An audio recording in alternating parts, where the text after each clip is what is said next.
ফয়জুল রহমানিয়া মাদ্রাসার শুভ উদ্বোধন ও অভিভাবক সম্মেলন সম্পন্ন হয়েছে।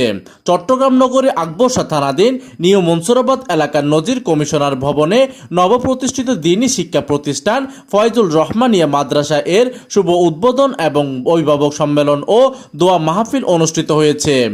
অত্র মাদ্রাসা প্রাঙ্গণে আয়োজিত অনুষ্ঠানে সভাপতিত্ব করেন মাওলানা মোহাম্মদ আবদুল্লাহ।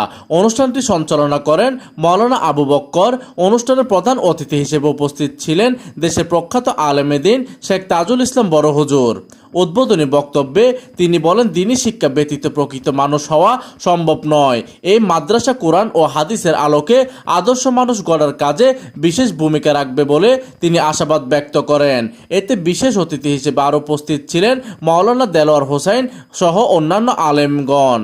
অনুষ্ঠান শেষে নব প্রতিষ্ঠানের অগ্রগতি কামনা করে বিশেষ দোয়া ও মোনাজাত পরিচালনা করা হয়। এই সময় স্থানীয় গণ্যমান্য ব্যক্তিবর্গ, শিক্ষক, শিক্ষার্থী, অভিভাবক ও এলাকাবাসীরা উপস্থিত ছিলেন। প্রতিনিধির তথ্য ও পাঠানো চিত্রে ডেস্ক নিউজ, দিগন্তের বার্তা 24, চট্টগ্রাম।